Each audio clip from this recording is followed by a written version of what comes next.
Jhed Tamano.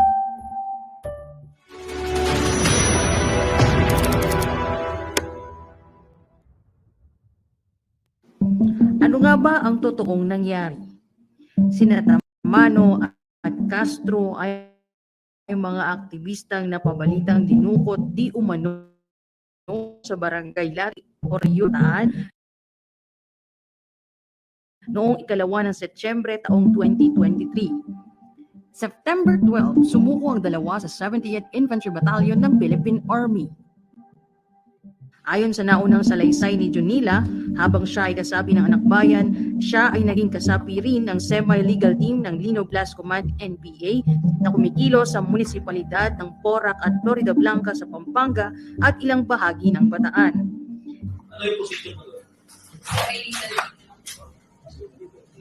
Ayos sa kakandak ng social investigation. Nakikita siya yun. Ay, ikaw ba yan? Saan? Kailan?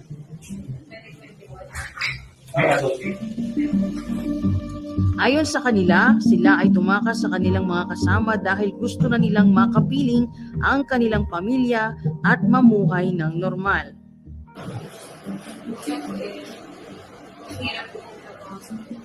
Pero yung ako sa tugtog. Dagdag pa rin kasi nabalitaan namin na walang kami trabaho may RX sa gawin. Pero wala kong kami sa master na may pinadala sa para magpatulong naman. Patulong yung muli. So, talaga mo lang pahinga. Tapos saka po pag-isipan yung last. Most likely po pag-isipan. Sa presensya ng kinatawan ng Public Attorney's Office o PAO na si Ginoong Joker Bagay at ng mga magulang ni Jhed, sabay nanumpa sina Jonila at Jhed na ang kanilang sinulat na salaysay ay pawang katotohanan at ito'y kanilang kusang loob na isinagawa at walang pumilit sa kanila. Dahil nakasabi dito ay puro katotohanan at kapag nagsinungaling ka ito ay pwede kang makasuhan. Ang aming policy ay talagang kailangan may handwritten sila, ganun lagi sa aming opisina, saka namin ipapatype sa lawyer. Tapos pero i-interviewin mo nang mabuti. Kung mula sa puso mo at talagang totoo yung sinasabi mo. Ginawa ho yan din Atty. Bagay. Ginawa po niya. Sila rin ay binisita ng mga kinatawan mula sa Commission on Human Rights o CHR upang alamin ang kanilang kalagayan at tiyakin ang kanilang kaligtasan. Ito ang naging dahilan upang sila ay kupkupin ng gobyerno. Determinado ang NTF-ELCAC sa kanilang misyon na tiyakin ang kaligtasan ng mga batang ito. Gayunpaman, nakapanghihinayang na patuloy silang ginagamit na pain para pabagsakin ang demokrasya ng ating bansa. Suriin ang bawat impormasyon na makikita at maririnig lalo na sa social media upang hindi na malinlang ang ating mga kabataan.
by telling the truth. Ako po ay si Angela Abella ng NTF-ELCAC Media Bureau. Tayo po ngayon ay napapanood sa NTF-ELCAC Facebook page. Ngayon naman po para sa ating preliminaries at introduction po ng ating mga panauhin, allow me po to introduce our host. Siya po yung host natin ng previous press conference at kilala po natin siya bilang isa sa mga pagsalita para sa NTF-ELCAC, pati na rin sa media affairs nung nakaraan, na ngayon po ay siya ang ating NTF-ELCAC Media Bureau Head, pati na rin po ng Integrated Communications Operations Center. The man of the hour po, walang iba kundi si Mr. Joel C. Ego. Sir, magandang hapon po. Magandang hapon and thank you, Angel. Correct ko lang, the man of the hour ay sila yung ating panauhin ngayon. I apologize. Of course, ating mga resource persons. Go ahead, Yeah. sir. And welcome to another special episode of Tag Reloaded, debunking lies by telling the truth. Borrowing the lines of Defense Secretary Gilberto Jhed, hindi tanga ang forces of the they're not stupid. At mas lalong hindi po tanga ang NTF-ELCAC. There was nothing wrong in trusting. Wala lalong masama na tumugon sa hiling ng mga magulang ng mga di umano'y nawawalang mga kabataan na sila ay tulungan sa paghahanap sa mga ito. At dahil dito, napatunayan nating ligtas at payapa yung dalawa. Kontra sa katinuan at tamang pag-iisip at common sense na ilabas mo sa madla ang sinumang iyong taong dinukot.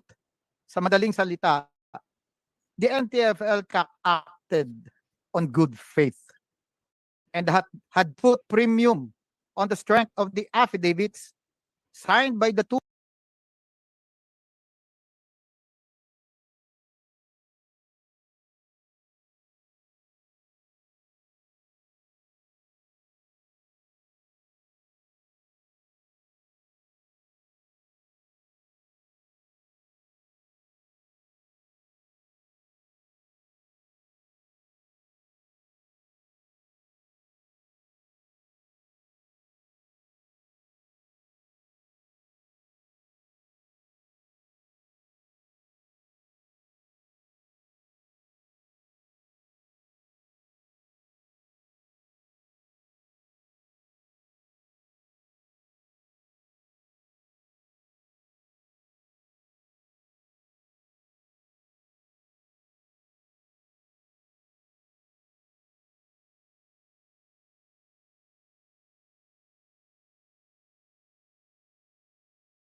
happen. And to start the ball rolling, let's call on Undersecretary June Torres for his opening remarks and presentation. Boss June Torres, you have the floor, sir. Salamat, Yusek Joel.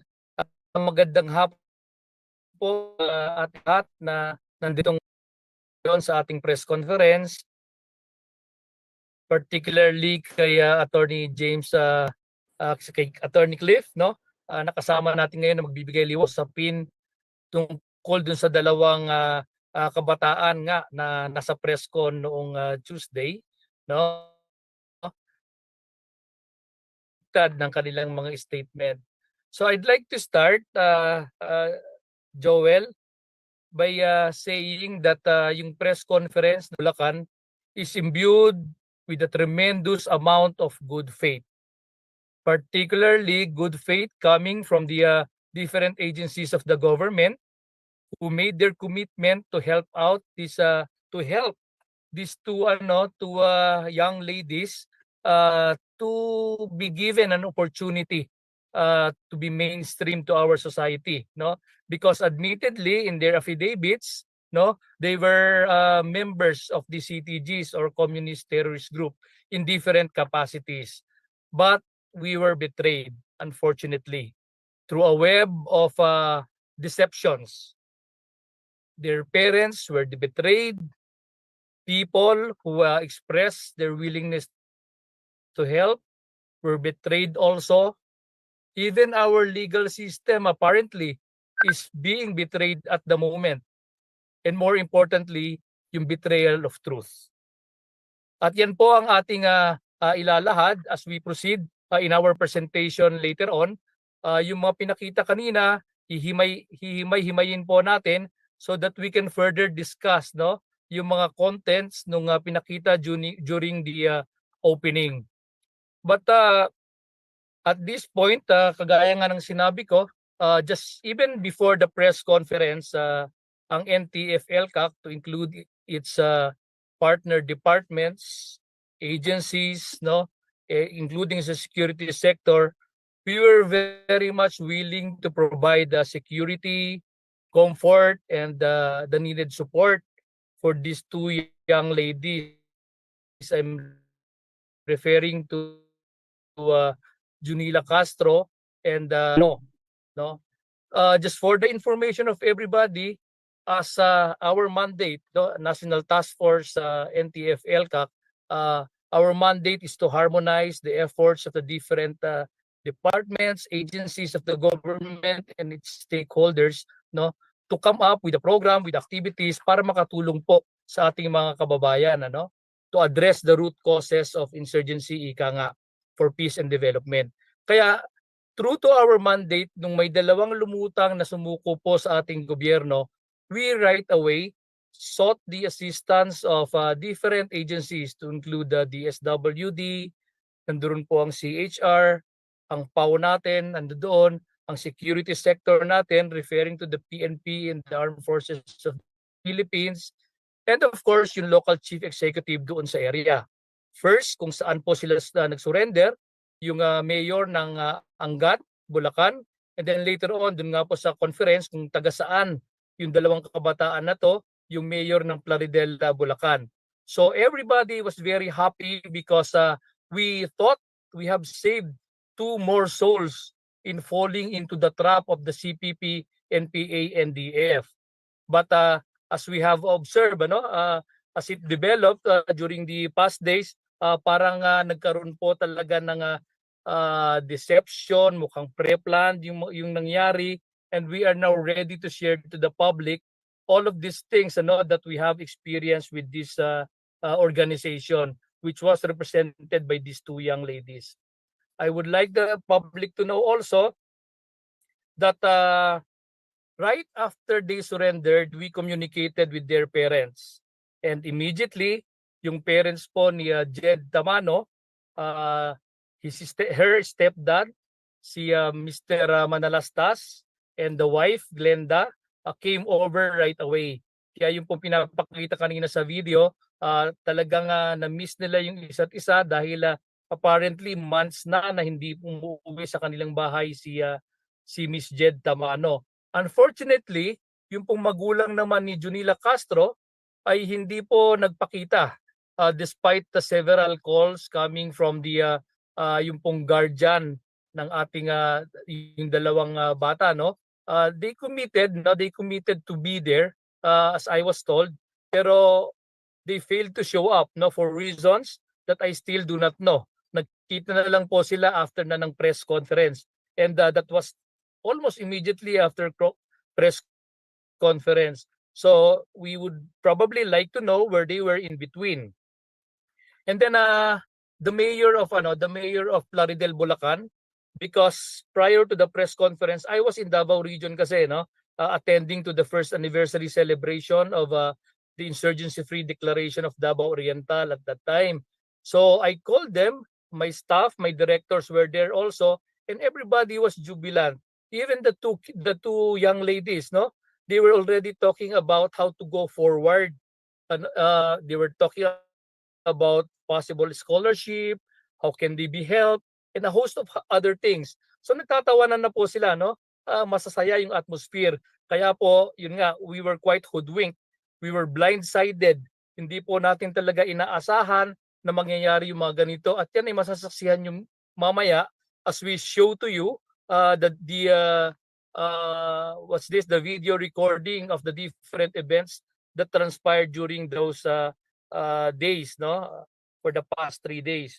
So we thank the mayor of Plaridel for extending a helping hand, for hosting the press conference like last September 19, and for offering that commitment to help out yung mga nangangailangan natin ng mga kababayan, lalong-lalo na po ang mga kabataan. So the primary purpose of that press conference is only one, to show the public that these two young ladies, are safe and well taken care of by their guardians, particularly yung 70th Infantry Battalion. That was the pure intention. But things turned out differently because, as I've said, we were quite deceived, no, and surprised, appalled, no, by the change of heart, the sudden change of heart of the two young ladies. So with that, I guess we are now ready to proceed with the presentation, Mr. Moderator. Thank you, Either June. Yes, when you're ready. Ayan. Okay, let's go. Yes, please allow me to take you through these several slides and video clips related to the alleged abduction of two activists in Bataan, referring to Miss Jonila Castro and Miss Jhed Tamano. So the first slide that you will see, next slide please, is this one. Here you could see the mother of Jhed, the one in blue, and her stepfather, the one in dark blue, no, yung nakatayo, no. They were reunited. That was, I believe, on the 12th of September. While on the other side, ito pong si Jonila Castro, kagaya po na nabanggit ko kanina, despite several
well, hindi ko po na ano kung Bataan or Bulacan, ano, but that was in 2021.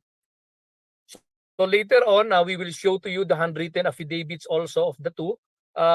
Again, ano, validating that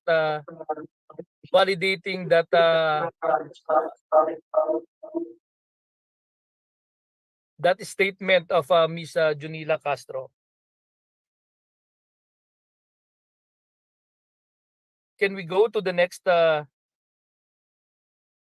the next video after this one.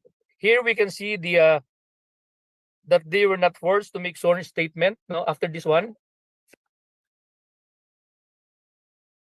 Well, Yusek pasensya na, June, medyo boss. yung signal yata natin na may diferensya. So on the screen, you could see that the oath is being administered by the PAO lawyer, si Attorney Bagay po ng Region 3. And very important, in the presence po ng mga magulang ni Jhed, ni Miss Jhed ni Miss Jhed Tamano, nasa likod po, no?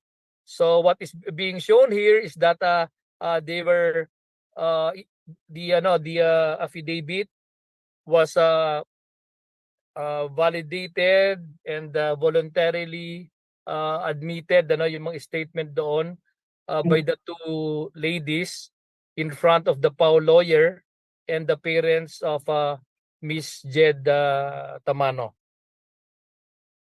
Okay, next slide. Dito po makikita natin yung representative from the Commission on Human Rights, Region 3. Kinausap din po sila, no? Sila lang doon to check on the safety and well-being of Jhed and Jonila. So ito po yung pinapakita natin dito sa slide na to. All right, next is yung pong mga handwritten affidavits nung dalawang bata, and I would like to give emphasis on certain very important contents. Of first, yung pong written affidavit ni Jhed Tamano. Meron pong dalawang pero yung isa tinranscribe lang, computer printed, but the contents are the same. But this one, as I was told by our lawyer friends, mas may diin, no? Mas truthful yung mismong handwritten na affidavit po ng isang nag-execute ng kanyang affidavit.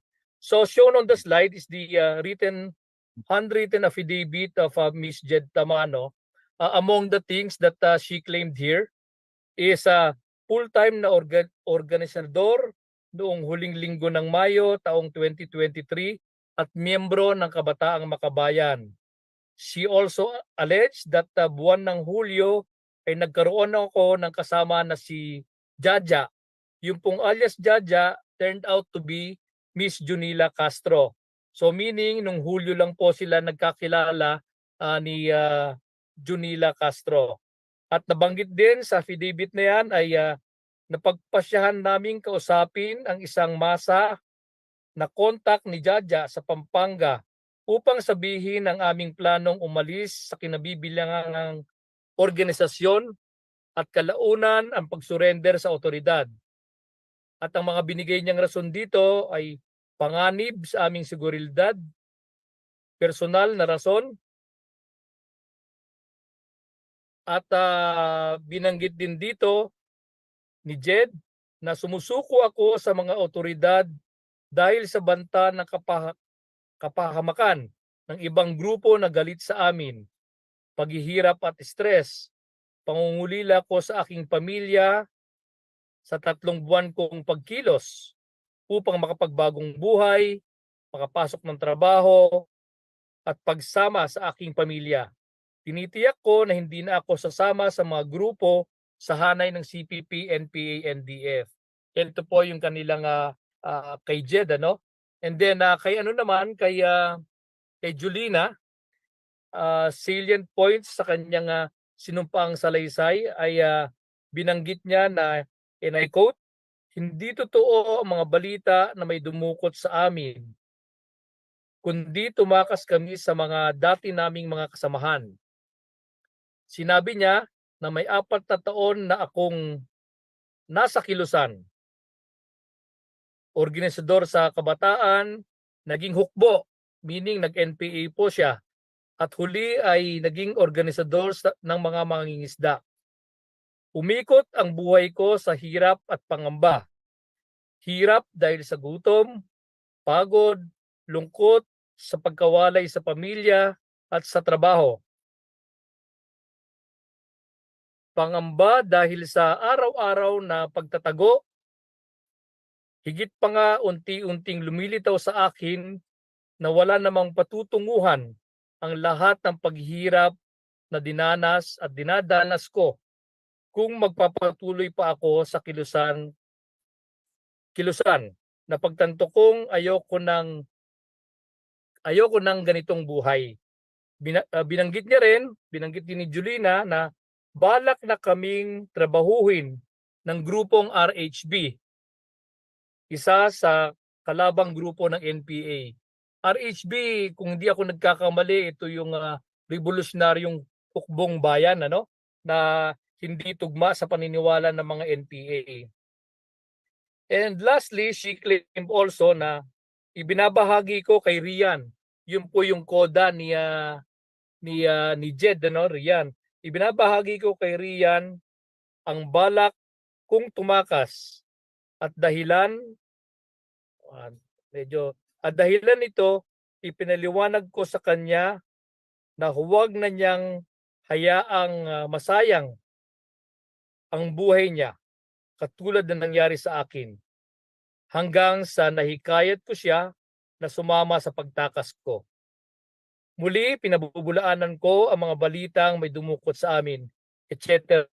So it was signed by themselves, and then it was also signed by the I believe Reynante Bautista is the mayor of Angat in Bulacan. So those are the affidavits and those are the things that we have at the moment na nagpapakita po that yung claim nila na under duress yung kanilang pag-execute ng affidavit at yung mga circumstances na nangyari even before the conference, all the commitments na matutulungan yung dalawa were all there, So with that, I end my presentation, and may we now transition to the showing of video clips also of the interview of Jhed's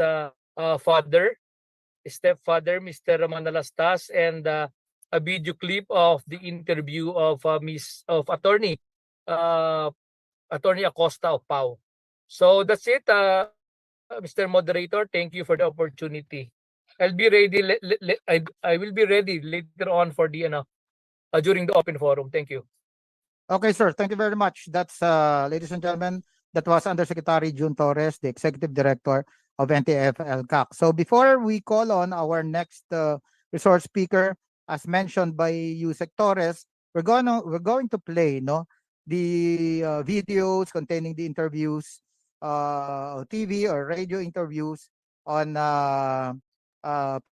PAO Chief Attorney Persida Acosta, and of course the stepfather of Jhed, Tamano, si Enrique Manalastas po. And also I'd like to ask muna the Secretariat, the tech team, to play independently yung interview kay Jonila. Can we do that, please?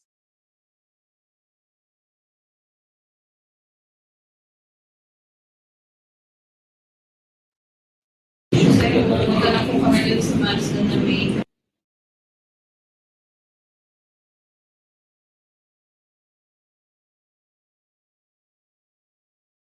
pumunta na po kami dun sa Madison na may pinadala sa halina ng Philippines. Hindi para po magpatulong naman.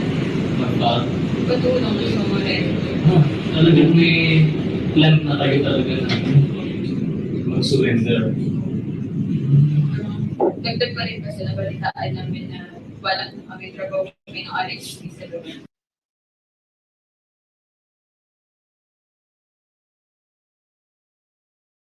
Ang giri sa iyo ulit. Inoblas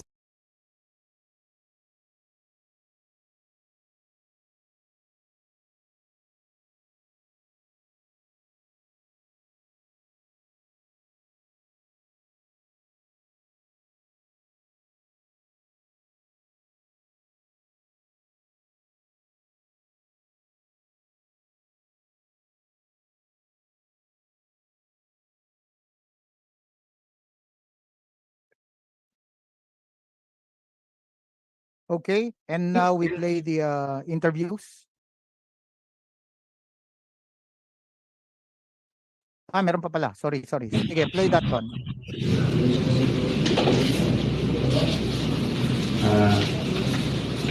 Jonila at isa?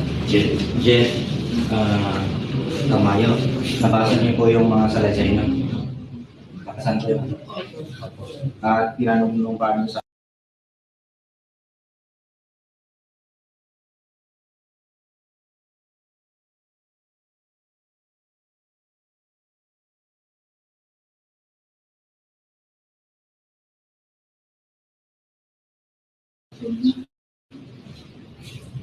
at ito ay puro katotohanan na lamang po ito.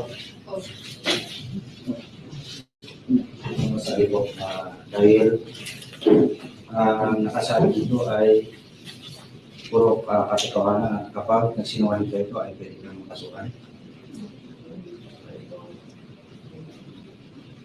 So dahil nandun pa kayo sa akin, sige po, i-firman na lang po yung mga salaysay.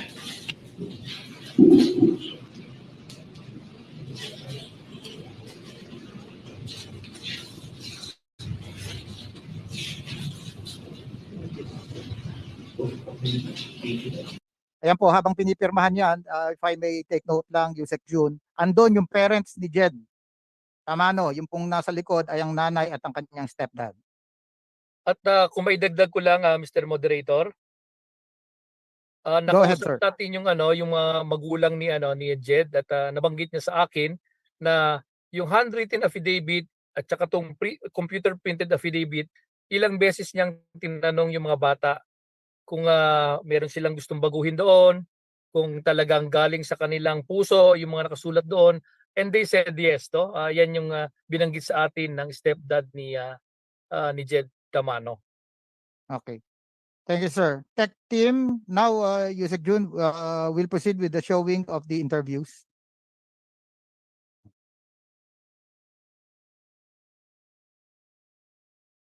Sa pagpirma po nila ng statement nila sa PAW, nandun din po kami. Ilang beses namin silang tinanong kung meron kayong gustong baguhin. Wala silang sinasabi. Ang sabi nila, okay daw, tama raw yung statement. Sabi ko rin sa anak ko, gusto mo kumuha tayo ng sarili nating abogado. Sabi niya, hindi na kailangan, okay na yung PAW. Nakailang beses pa po kaming nagtanong kay Jhed. Sabi namin, anak, kailangan ba nating baguhin yung statement nyo? Kailangan ba nating kumuha ng sarili nating abogado, hindi na PAW? Ang sabi nila, hindi. Tama naman po yung statement na yan na sinabi namin. So, sa puntong yan, may sulat kamay sila eh. Paano tatakutin ng PAW? Dinabutan lang sila. Ay, nagiging style bulok na ng ibang mga nagdapit-dapit na pagka gustong mag-recant, tuturo si PAW. Kabayan, kawawa naman yung mga PAW natin. So, pero nung dumating ang ating PAW lawyers, meron ng affidavit. Pero written na sila. Written, sulat kamay nila. Oo nga. Pero hindi ho kaharap ang abogado natin nung ginagawa yung written statement yan. Hindi. Hindi kaharap. Kaya nung dumating siya, yun nga daw, kailangan requirement. Talagang may requirement. Tiniyak niya na yung laman nitong sinulat kamay ay nasa puso nila. So, in-interview siya, ipinaulit niya yung mga sinasabi nila. Ano ba yung laman? Ano ba yung sinabi niyan? Kinukwento ng mga bata. Kaya nga, ang pakiramdam namin itong mga batang ito ay may kinakatakutan na baka may gumanti sa kanila. Kaya ganyan nag-recant. All right. Thank you very much, Tech team, for those videos. And now, ladies and gentlemen, malinaw naman po, no? So, at least Siguro panggitin ko lang din, Mr. Moderator. Yes, go ahead, sir. Go ahead. Tinanong kanina ni Kabayan Noli kung yung handwritten affidavit ay i-prepare na pagdating ng PAW. Sabi niya oo daw, no, pero isa naman na tanungin yung contents sa mga bata. But aside from that, may witness pa po na pumirma doon. Nakita naman natin Reynante Bautista. Siya po yung mayor ng Angat, Bulacan, if I'm not mistaken. Siya po yung mayor doon at siya yung nag-attest din sa mga bata. Initially, dun sa handwritten affidavit ng mga bata. And then eventually, binalidate nung PAW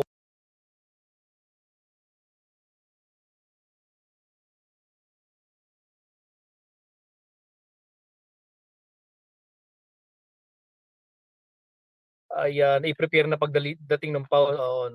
So at this point, I'd like to call on Attorney James Clifford Santos, the spokesperson of the NTF-ELCAC's Legal Cooperation Cluster, and of course, NTF-ELCAC's as spokesperson on legal matters. So, Attorney James Clifford Santos, the floor is yours, sir. Thank you, Yusek, and thank you, Yusek Jun Torres, for the very comprehensive presentation. Good afternoon to our media friends, and of course to the honorable officials of the NTF-ELCAC. Now, as an opening statement, no, I want to point out that yung nangyari po, it espouses three things. First, the demolition tactics of the CPP, NPA, NDF against the government, particularly the AFP, the NTF-ELCAC, and all of its partner agencies. We can see that this is a grand scheme to hoodwink the government, who is only concerned with the welfare of our returning rebels. And second, it undermines the efforts of Task Force Balikloob and the integrity of our ECLIP program, or the Enhanced Comprehensive Local Integration Program. And finally, the ultimate goal of this is to impair the trust of the public's trust, no, to the government.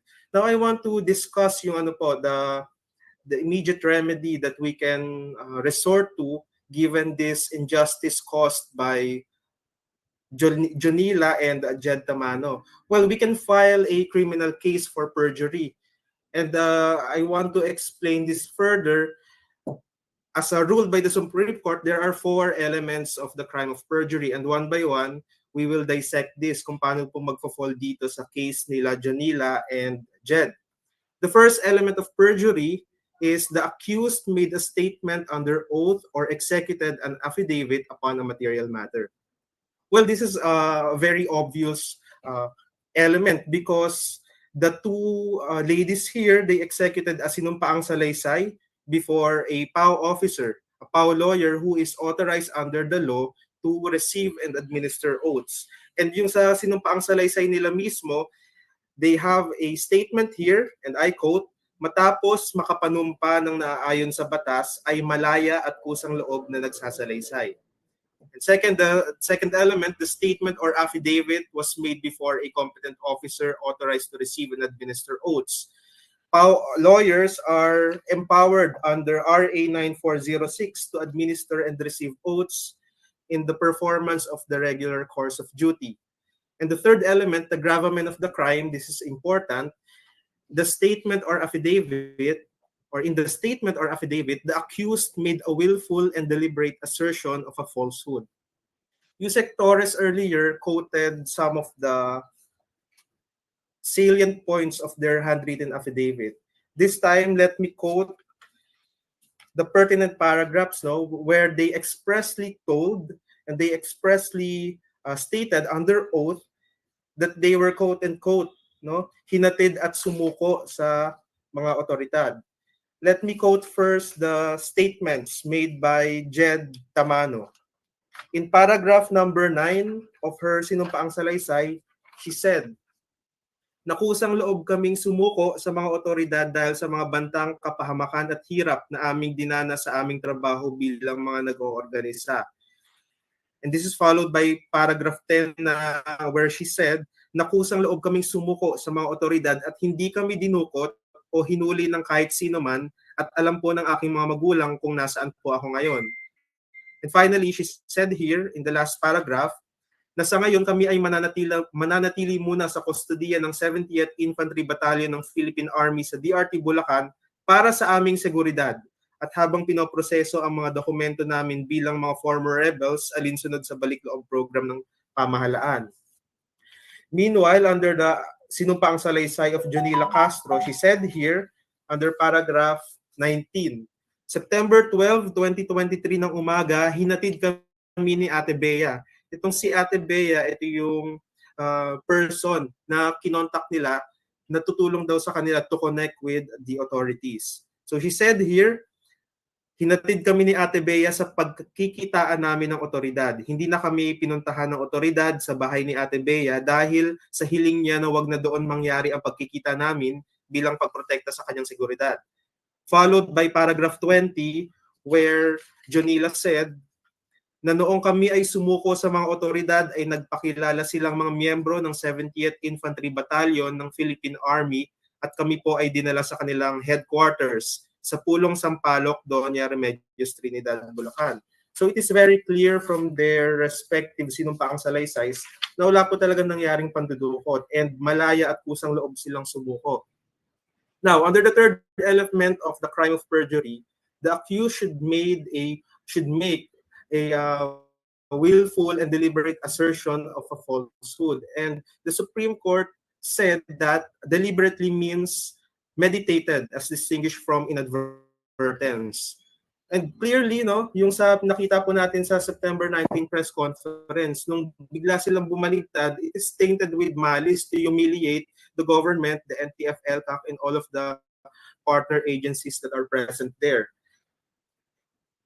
And finally, the sworn statement. For the last element, the sworn statement containing the falsity is required by law or for a legal purpose. And we understand this na yung sinumpaang salaysay, they executed it as part of the overall proceedings dun nga sa kanilang pagbabalik loob and for their availment of the benefits under the ECLIP program. And I also want to zero in on the statement of Yusek Torres earlier that this is a betrayal of the legal system. Why is it so? Because it is a declared policy under the 1987 Constitution that the maintenance of peace and order, the protection of life, liberty, and property, and the promotion of the general welfare are essential for the enjoyment by all the people of the blessings of democracy. Yung policy po natin sa ECLIP and yung sa welcoming the rebels back into the folds of the law is in line with this declared policy of the Constitution. Accepting rebels back into the folds of the law through amnesty and providing them access to the government's existing socio-economic services, yung sa ECLIP po natin, these are essential to attaining peace and reconciliation in the country and in line with the thrust of the NTF-ELCAC to promote lasting peace and development. I want to emphasize again yung sinabi ko po kaninang tatlong bagay, that this is a demolition tactics and this is an undermining of the efforts of the Task Force Balik Loob and the integrity of the ECLIP with the ultimate goal to impair the trust of the public. So in a way, this is really a mockery of the declared state policy and principle as enshrined in the 1987 Constitution. So far, yun po muna yung mga sasabihin ko. Thank you po.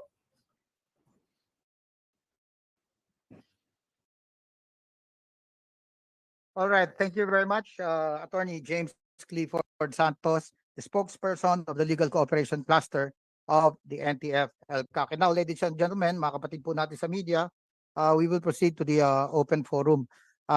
Kindly signify your intention to ask questions so we may recognize you.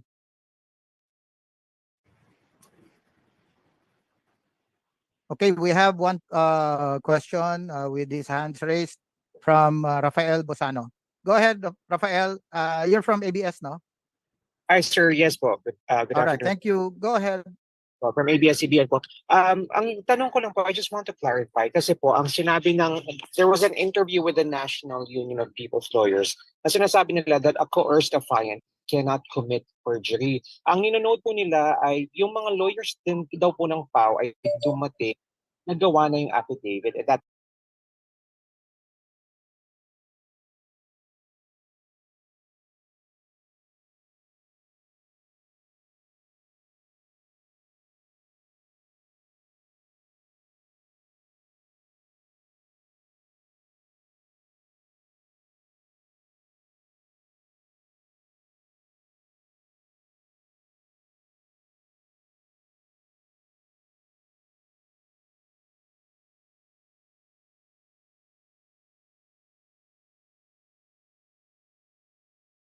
when lawyer during the execution of the affidavit. Thank you, sir. Thank you, Rafael. Yusek Jun, you may reiterate siguro in presence ng parents. Yeah, initially, dun sa handwritten version, the parents of Jhed, Jhed Tamano, they were there, no? Kasi 2 days silang nandoon, September 12, and then nung September 13, nung nandoon na yung PAO lawyer, I believe, as stated by Attorney Acosta, inisa-isa yung mga contents nung nung computer printed affidavits, and then pinirmahan ulit yon. So if Rafael is asking about the handwritten affidavit, no, asking who were around at that time. So at that time, kagaya na nabanggit ko kanina, certain Renante Bautista, yung pumirma dun sa baba. I believe he is the mayor of Angat in Bulacan. So yon, that is as far as I know, no, regarding the handwritten affidavit. All So right. maybe Thank Attorney Cliff could Yes. supply some legal yes. comments on the question of Rafael. Thank you, Yusek. I have here a copy of the Public Attorney's Office press statement, and this statement enjoys the presumption of regularity because it was issued by the PAO in the regular performance of their duty. And I want to quote here a particular paragraph. No? Despite the handwritten statement, Attorney Bagay requested for a closed-door conference with Jonila and Jhed without the presence and beyond the hearing distance of the members of the 70th Infantry Battalion. Before the conduct of the interview, Attorney Bagay sought permission from Jonila and Jhed that he will video record their conversation, to which they acceded. Attorney Bagay then verified the accuracy of the handwritten statement and ensured that Jonila and Jhed executed the same freely and voluntarily. Both Jonila and Jhed affirmed their statement. Thereafter, Attorney Bagay prepared their sworn statement and administered the oath. A video was taken while their oath was being administered, and also present during the administration of the oaths are the parents of Jhed Tamano. So we see here na malabo talaga yung sinasabi ng NUPL lawyers that there was coercion, intimidation, or even duress when Jonila and Jhed executed yung sa kanilang affidavits. And also, I want to point out na between sa claims ng NUPL lawyers and the claims of our PAO lawyers, our government lawyers, the statements made by the government lawyers enjoy the presumption of regularity. And sige po, on another question, just to follow up, or a different question po. Looking at Jhed and Jonila, they went through the same experience, whatever it is, the public has yet to fully know. Pero looking at both of them, they seem to have very contrasting demeanors. Si Jhed po, medyo tahimik, she was timid, which is opposite of Jonila na medyo courageous and outspoken. So parang it doesn't add up. Kasi parehas lang sila ng karanasan. So why do you think this is so, sir? Oh well, Rafael, kagaya dun sa interview kanina, si Jonila, nagbuo na siya, 4 na taon na siya sa iba't ibang posisyon sa CPP, NPA, NDF. Nandun siya sa white area, nag-operate siya sa red area, then back to white area. Etong si Jhed, siya yung nasa stage pa lang na nagsisimula pa lamang siya sa kanilang sa stage. It's tapos na yung recruitment, ginagamit na siya to organize and arouse and mobilize certain sectors of our society. So hindi natin inaasahan na yung behavior ni Jhed would be as aggressive and as passionate, as Jonila, dahil malayo yung kanilang mga karanasan. In fact, it was also shared to us by Jonila herself na may mga enkwentro na siyang, one particular encounter, yung inadmit niya nakasama siya, meaning armed encounter to, barilan with our government forces. So the experiences, the teachings, and the different positions that they handled along the way probably is the reason for the difference in their behavior. Rafael. Thank you, sir. All right. Thank you, Rafael. Go ahead, Angel. All right, maraming salamat po. Now we call on Sir Barnaby Law from Al Jazeera. Sir, you have the floor. Yeah, good afternoon. I'd just like to reconcile a couple of points because I was able to speak with Jonila's mother, actually both her mother and father yesterday. And you mentioned that they were invited to the military camp to witness the the statements of Jonila and Jhed, as Jed's parents were there. But they told me that they were not invited. They did not receive any call or text message. So Sorry. Go Yeah. ahead, Barnaby. no, go ahead. There's just a certain disconnect there. Well, the report to me is very clear, no, that they were invited just like the parents of Jhed, no, who came over to meet their child. My understanding was that ang naging the schedule was set to after the press conference instead of them meeting Jonila prior to the press conference. But I am quite certain that the report was very clear, no, clearly relayed to me that they were able to get in touch with the parents of Jonila prior to the press conference. So when you say that they were able to get in touch, they were able to speak with them on the phone. With the father, yeah, not with the mother, but with the father. That's the report that I got, Barnaby.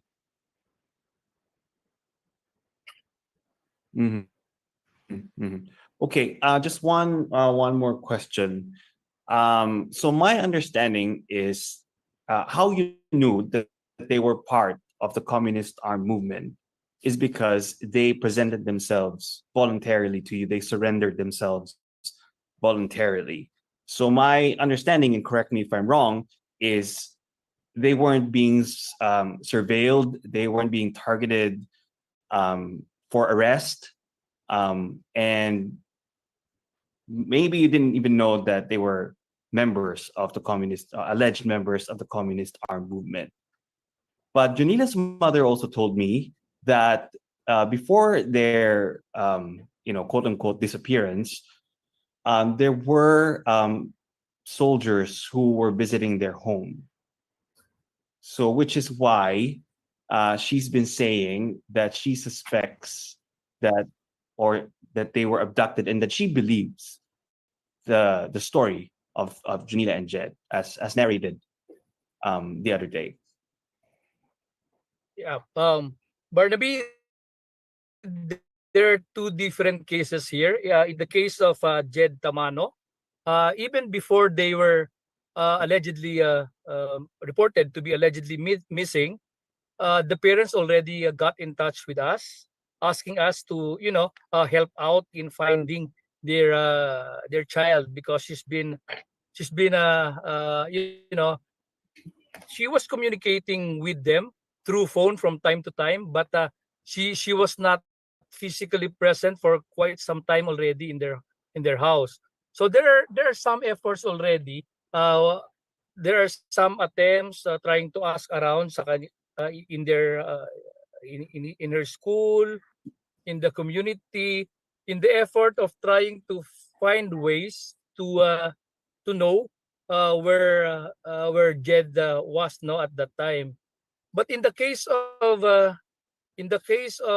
Jonila, there were some rebel returnees already who may attest to the fact that she's one of them as an armed rebel. Okay, a member of the NPA, yeah. Okay, so in short, you already knew of them. Before the alleged missing, or before the abduction. Yeah. Yeah, so we have prior information about them already. Okay, thank you. Thank you. Thank you very much, Barnaby.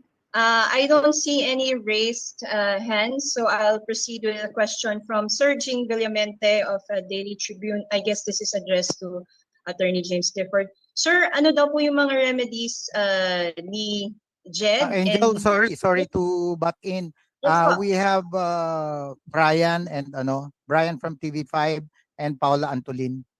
Yes, but I believe, sige po, they lowered their hands, but sige po, we'll check on, yes, opo. Unless they'll proceed po. Hi po, magandang hapon. Can you hear me? Ayan. Okay. I apologize, Brian. Sorry po. Sorry ma'am, I didn't see the nag-disconnect lang hand din po. Go Opo, ahead. So Brian, go ahead. Thank you. Magandang hapon po. Ang ang nakausap ko naman po kahapon ay si Attorney Dino De Leon, legal counsel ni na Jhed at ni Jonila, and ang kanyang ginigiit naman ay itong dalawang ito ay walang chosen legal counsel. The keyword is chosen. Can you please clarify this for us? So, kasi ang sabi ni Attorney De Leon is it cannot be admissible. The sworn statements cannot be admissible as evidence. If any, they can be used parao as material for or to prove coercion and abuse on the part of the authorities. Can you please make sense of that? Let me answer the question. No? Well, we have a statement from the parents na they asked them kung if they want to avail the services of a private counsel, but yun nga they declined the offer, and they affirmed yung kanilang choice to to execute the sinumpaang salaysay under the assistance and guidance of a PAO lawyer. All right. So does that mean, sir, because you mentioned can, right? If I'm not, kung tama ba nakarinig ko, you used the word can when you said about the filing of perjury charges, but is it going to be to be done? Will it push through? If there is a directive from the higher ups, and if the AFP or the agree of government officials will really push through with the filing of the cases, then we will be ready to assist them in the processes. Thank you. Brian, so we're good. Thank you so much. All right. Next question. Although I would like to recognize before we proceed, Justice Angie Miranda of the Office of Solicitor General also is joining us this afternoon. So next would be Miss Paula Antolin of Filipino Mirror. Go ahead, ma'am.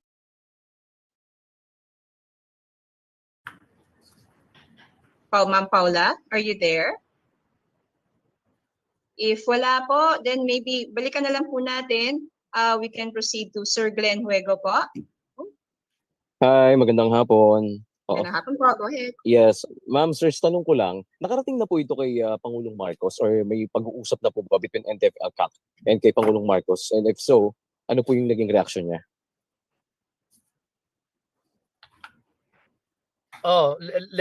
May I answer that, Attorney James? Yes, sir. Please. Yes, sir. Directly, I wasn't informed really.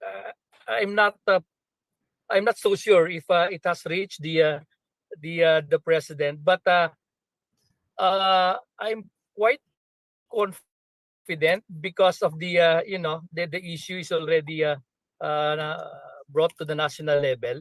I would probably assume that the president knows about this already, but bilang sagot dun sa tanong mo kung na-discuss na namin to personally, not yet, no? But with the vice chairman, the national security advisor, we were talking about this already.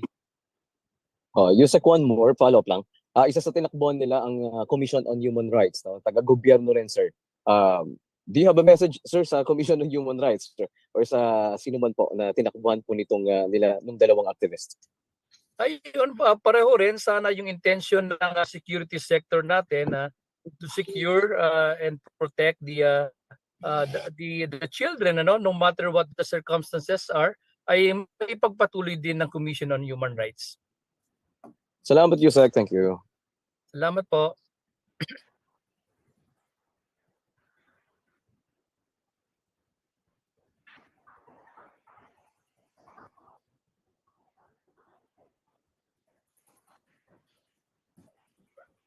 Angel?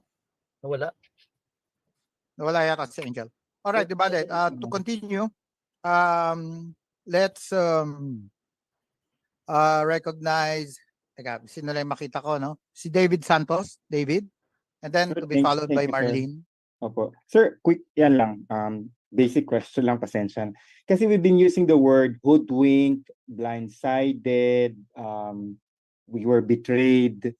Sir, ang tanong ko lang po is, given the government's vast resources,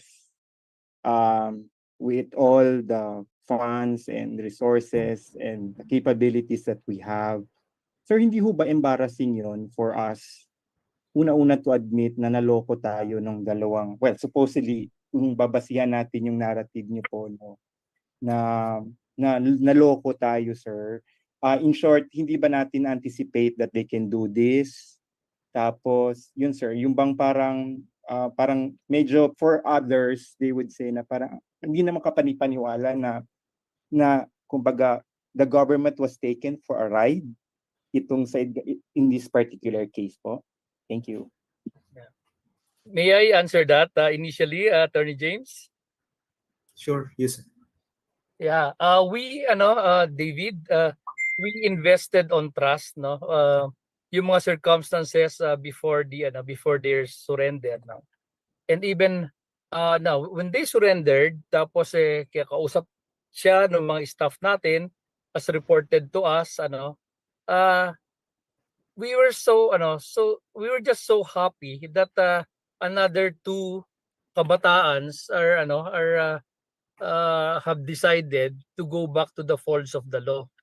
So we trusted their actions, their words, and I think in general that is how a government should be, no? And us, especially at the NTF-ELCAC, we would like to take your word for it, no? Kung ano yung dinadala mo sa amin. Sabi mo kanina, despite our vast resources, bakit hindi natin na-check kaagad yung possibility na yun? There is always that possibility. Naiisip pa rin natin yan. But we really weighed heavier, no? Dun sa pinapakita nilang galaw nila, nakangiti na sila, pinag-uusapan na kung paano yung way forward nila. I mean, the mayor was there, DSWD, PAO, us, no, everybody was really supportive of all these efforts, no, that we would like to pour in for their eventual rehabilitation and reintegration back to the mainstream society. We were ready to enroll them dun sa enhanced comprehensive local integration program like what we used to do sa mga FRs natin. So, nandun tayo sa point na yon and we trusted their word. That's why it's really unfortunate. Ito po yung naging reaction natin. All of us, even the parents, no? Tingnan mo yung statement ni Mr. Manalastas. He even didn't expect anak niya na yon. He thought that everything will be okay already in the coming days. So that's how it is. That's how it is. We really felt betrayed, no, despite the huge amount of trust that we gave to these two young ladies. Sir, quick follow-up. So how this specific incident will affect future engagements with potential surrenderies o yung mga bagbabalik loob? Kasi syempre kung may president na in this particular case, so paano is in future cases po? Yeah, that's the beauty of the program, David. Kasi ang ating approach ngayon, yung local peace engagement, yung pong mga communities themselves, local chief executives, and even the families, they reach out dun sa ating mga armed rebels pa rin, ano? They are the ones talking to them. So mas mataas yung trust and confidence diyan sa mga negotiations. So these are the different cases out there, no? And it will continue. It will continue. This is just one of those hiccups nga na nangyayari sa programa natin, which is really unfortunate. But the program will still proceed. We will still process anybody at tayo nananawagan sa mga nakikinig sa atin ngayon na hindi po magbabago yung pagtrato natin sa mga natin na gustong manumbalik sa mainstream society, no? The program will be as strong and as effective as it has been for the past several years. Also, I just want to add very briefly, the mere fact that the government trusted these two ladies, no, notwithstanding the risk of betrayal and notwithstanding the vast resources that the state has, no, as you mentioned, David, just really shows that the NTF-ELCAC and the government are really bent on welcoming. It's really about peace. It's really in line with the state policy under the Constitution and about welcoming our former rebels into the folds of the law. Thank you po. Thank you. Okay, thank you, Mr. David Santos. Salamat. And of course, thank you, Yusek June Torres and Attorney James. Now, I'd like to recognize Marlene Pajernos. Hi, sirs. Good afternoon po. Morning po from Bomba Radio Philippines. Sir, matanong ko lang po, no? Kagaya po na nabanggit po ninyo kanina na the program will still proceed and hindi po magbabago yung pagtrato po ninyo doon sa mga nagbabalik loob po ng mga miyembro ng mga armed groups. How about po doon sa process natin sa pag-handle po ng mga surrenderies? Particular na po doon sa pagharap sa kanila sa media, sa publiko. Magkakaroon po ba tayo ng konting adjustments, sir, given the latest situation po or recent incident po nitong pagbaliktad nitong dalawang activist po, sir? Well, definitely no, magkakaroon ng effect 'yan sa ating pagpoproseso sa kanila, especially in making decisions sa presentation sa public, no. Although the trust would still be there, but we just have to learn, of course, from this experience, no. That there is still that possibility na despite the goodwill that you are offering to our fellow men, particularly yung mga members ng mga armed groups pa out there. So despite the goodwill that we are showing to them, minsan namamanipula pa rin nila, no? They are so good at this kind of propaganda. So it is a lessons learned for all of us, no, in the government and the Filipino people to tread more cautiously, no, in undertaking this kind of activities.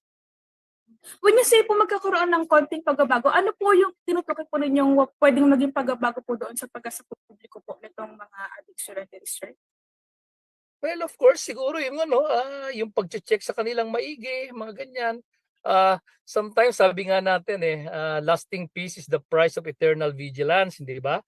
Even if sabi natin wala nang mga kalaban, wala nang mga kriminal, no? But that would just continue on when we are eternally vigilant, no, about the way we do things. So it's the same. We will just increase our vigilance, be more discriminating, no, consider everything, no, dig deeper into the personalities of those who are going back to the folds of the law.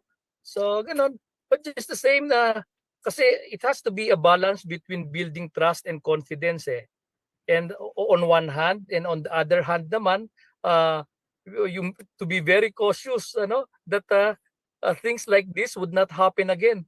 So we need to balance that. We cannot go on and on not trusting those who would wish to go back to the folds of the law. It's more of an art, Marlene, but we certainly would learn from this experience. Thank you po. Thank you. Thank you, Marlene. And at this point, we'd like to recognize June. Please identify yourself.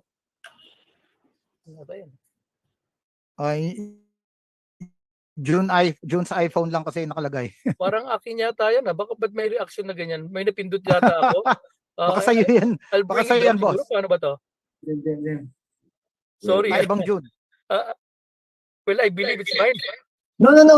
It's June Veneracion. I'm sorry.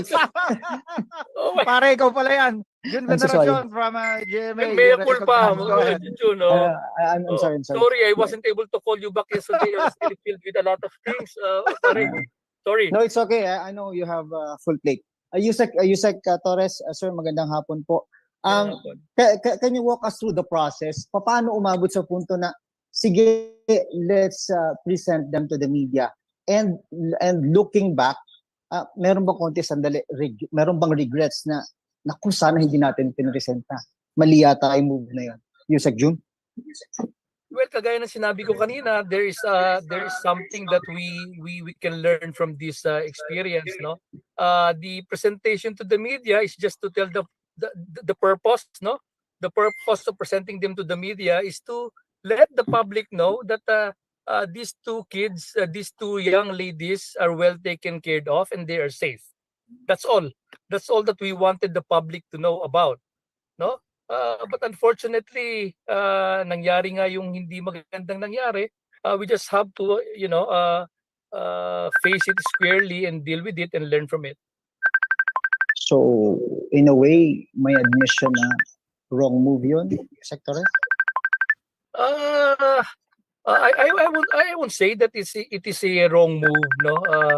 Just like what I've said a while ago, we need to balance kasi yung building trust and confidence para sa mga nag-iisip na magbalik loob sa atin on one hand, and on the other hand to be more cautious, no, in dealing with them. So every FR probably has a different case. We wouldn't want to be so strict, no, very strict in dealing with them, na parang it would be very hard for them, difficult for them to go back to the mainstream society. But certainly we will review how we do things, how we conduct things, and maybe we can have a better chance of preventing these things from happening again. So moving forward, mas magiging careful na kayo in presenting returnees in the Well, future. again, lasting and vetting, mas magiging careful kayo sa vetting. Again, June, binanggit ko na kanina, if we want lasting and continuous peace to reign, we have to be eternally vigilant. Thank you po. Thank you, sir. Salamat po. All right, thank you. Paring June Veneracion, ikaw pala yun. Sorry, And my bad. Okay. And thank you, Yusek June Torres. And now I can still see 3 raised hands from returning sila. Si Rafael muna, and then si Paula, and then si Brian again. Go ahead, Rafael. Hi, sir. Opo. Just to clarify, why did it take several days before authorities presented them to the public? Because based on the series of events, they were already with the 70th IB, September 12. So couldn't have they been presented prior to September 19? Thank you po. Would you like to answer that, attorney? I will defer to your answer, Yusek. Yeah, there are several factors actually. Who asked the question? Si Rafael? Was it Rafael ba? Yes, sir. Yes. Yes, si Raf. Oo. Siyempre, tinitingnan din natin yung exposure ng mga bata, no? Wini-weigh din natin because gusto nila magtrabaho, gusto nila magpatuloy ng pag-aaral. They wouldn't want their personality, the face or their statements to be exposed. Actually, yung 1 week, Rafael, in my experience, ang bilis na nga po noon na present natin sila sa publiko. Because there are a lot of factors. You have to consult with their parents also. Those things, we need to get their opinion. Lalong-lalo na they are of age already. So we did all that until we came up with a and convince them also to just come out, because ang daming lumalabas na mga na propaganda na abduct, nagkakaroon na ng donation. 'Di ba? Meron pa mga donate ang CTG to find them, when in fact nakikipag-usap na po kami specifically dun sa magulang ni Jhed kung paano mahanap yung mga bata dati, no? That's why we were very happy nga nung biglang nag-surface sila, no? Parang it's a sort of a miracle, biglang nandiyan na. So we were so very happy that they were in front of us, now of the sa field units natin. So ayan, that's all I can say regarding your question, Rafael. Thank you, sir. Okay, thank you, Raf. Again, let's call back Paula. Hello, sir. Ayun. Good afternoon po. Sa paraang pagre-recruit naman po sa mga kabataan, ng mga rebelde, what does the NTF-ELCAC doing or the DepEd na mabantayan yung mga universities o mapangalagaan yung mga kaligtasan ng mga kabataan sa panlililang ng mga makakaliwang grupo? Meron po bang agreement din ang DepEd or NTF-ELCAC when it comes to monitoring dun sa recruitment ng mga students, especially dun sa mga universities, which is talagang sila yung mga nagagamit sa ngayon at nasasayang katulad ng dalawang kabataan? I think Attorney Cliff, sa akin yan. Yes. Yeah, thank you for that question, Paula. We agree dun sa binanggit mo kanina ang talagang focus ng recruitment ng CTG or CPP, NPA, NDF ay yung hanay ng ating mga kabataan at mag-aaral because they provide the continuity ng kanilang armed revolution eh. Just imagine one recruit, no, college level or college graduate lang, pag nakuha nila yan at naging hardcore, makakasama nila yan, magagamit nila yan for the next 3-4 decades as cadre. So talagang focus nila yan. And I'd like to report to you that we've been collaborating with the Department of Education. We have met with all their regional directors from Luzon, Visayas, and Mindanao already regarding this to craft, to agree on programs on how to prevent the recruitment of CPP, NPA, NDF in their schools. Then after namin makausap yung mga RDs in one forum, lahat ng mga school superintendent ng NCR kinausap din po natin, and then recently yung mga Quezon City mga principals, yun din yung ating kinausap. So what I'm trying to say here is we have a close collaboration with the Department of Education to prevent this recruitment of the CTGs in all schools nationwide.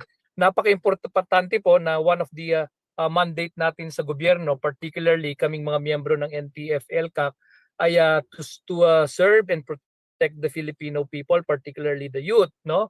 And one way of protecting our youth is telling them the truth about certain organizations, the truth about certain personalities, so that they would be guided with their decisions, so that they would have an informed choice, yung choices po na hindi magiging resulta na masasaktan nila yung kanilang sarili, masasaktan nila yung kanilang kaibigan, pamilya, community. So yun po, that is what we are collaborating on, and kasama na rin sa collaboration namin ng DepEd yung pong mga sa programa nila na National Culture of Peace, no? So we are contributing to that also. Sir, additional lang. So malinaw po na merong recruitment when it comes dun sa mga universities at natatamaan talaga yung mga kabataan. So ibig sabihin talagang kailangan ng DepEd tumulong when it comes sa pagbabantay dun sa mga universities together with NTF-ELCAC pagdating sa mga ganyan. Actually, hindi lang po DepEd when we were talking to them, malaki po yung role ng ating mga parents, no? Even outside of the school, yung communities, no? It is really a whole of nation participation if we really would like to end yung communist insurgency in our country. Kami po sa NTF-ELCAC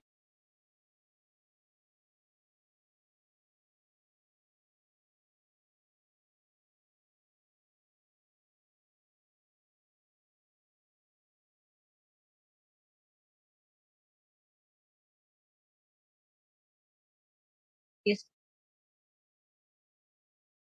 together with NTF-ELCAC pagdating sa mga ganyan. Actually, hindi lang bureaus, agencies, and other partner civilians para po ma-solve yung mga root causes ng insurgency.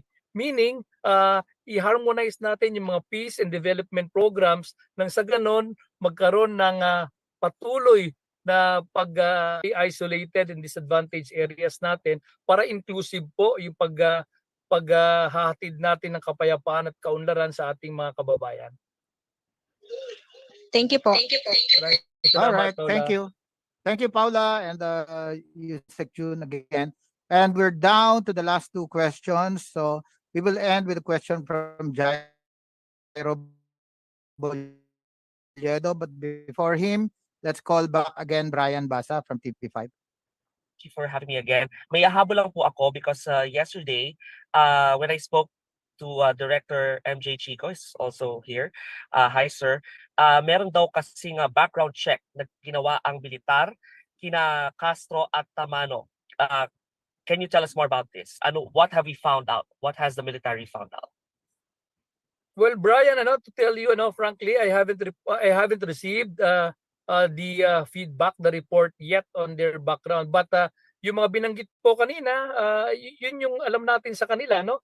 Na dating kumilos o kumikilos 4 years nang kumilos yung isa, si Jonila, at si Jhed naman ay kaka-graduate lang, hinahanap ng kanilang mga magulang. So other than those two things, I haven't formally received any report yet, but I would know, I can gladly share it with you once I get the information, Brian. Sorry. Sir, on the wording, you said 4 years na kumikilos. What do you mean by this? Actually, nasa briefing ko kanina, Brian, it was admitted by Jonila Castro na 4 years na siya sa CPP, NPA, NDF. Naging organizer siya ng kabataan, naging hukbo siya, in her own words na hukbo, meaning nag-armado ka, naging NPA ka. Tapos ngayon naging organisador siya ng mangingisda. I think that was in her that's in her affidavit. So for 4 years, she's been in these different positions, performing different support to the movement.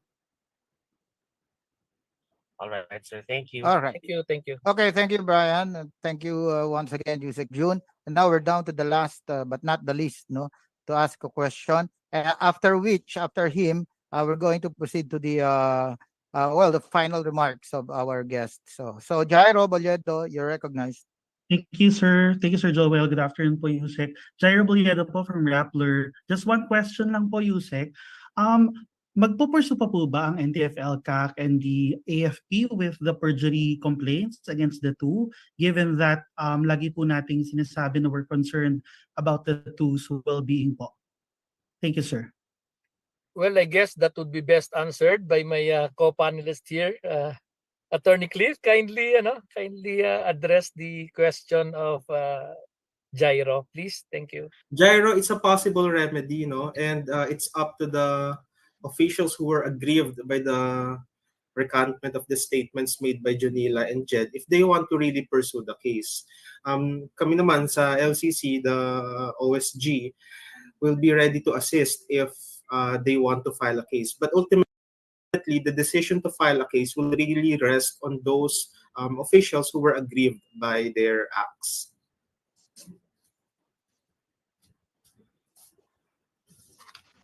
Okay.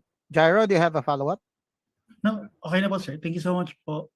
All right. Thank you very much, Jairo Boliedo. And now, we're going to ask, before we end, we're going to ask our resource speakers for their final remarks. Let's start off with Attorney James Clifford Santos of the LCC cluster. Well, I concur and adopt all of the statements made by Yusek June Torres, especially on his remarks that the government, the NTF-ELCAC, is really about bringing peace. The NTF-ELCAC is not about merely the tagging of individuals who are linked with the CPP, NPA, NDF, but it's a whole of a nation undertaking that is guided by the relevant principles and policies enshrined in the 1987 Constitution. And we just want to say that we are for peace. We are for the welcoming of our friends, former friends returning, as they say, yung sa FRs. It does not only mean former rebels, but also friends returning, because we are concerned, in their welfare, in their development and integration as citizens of the Philippines who ought to enjoy the blessings of democracy. All right. Thank you, Attorney James Clifford Santos. And now for his final message, Undersecretary June Torres of the NTF-ELCAC Secretariat. Muli, maraming salamat, Joel, moderator, Angel, at maraming salamat din sa mga kaibigan natin sa media na nag-attend nitong press conference natin ngayon. Well, bilang panghuli siguro, gusto ko lang sabihin na sa ating lahat na talagang abot kamay na natin yung ating minimiting kapayapaan, kaligtasan at kaunlaran.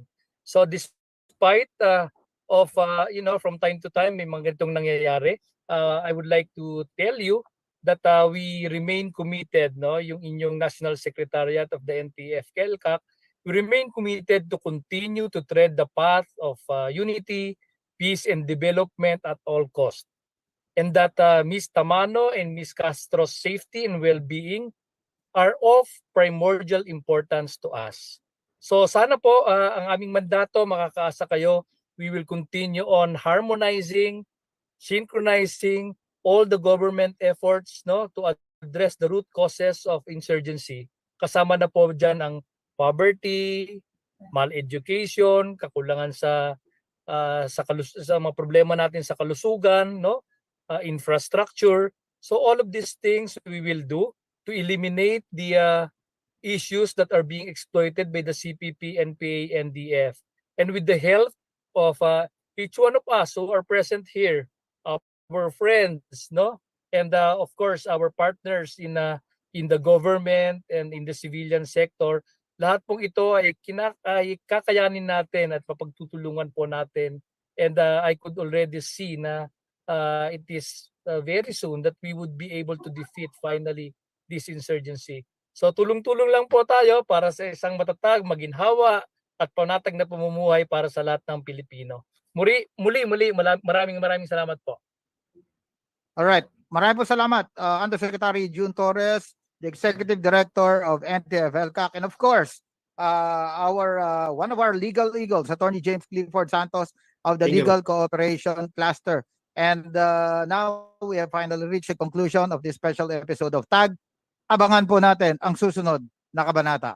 So join us again next week for another episode of TAG Reloaded, debunking lies by telling the truth. Here's strengthened by these discussions. Maraming po salamat. Good afternoon. Maraming salamat po.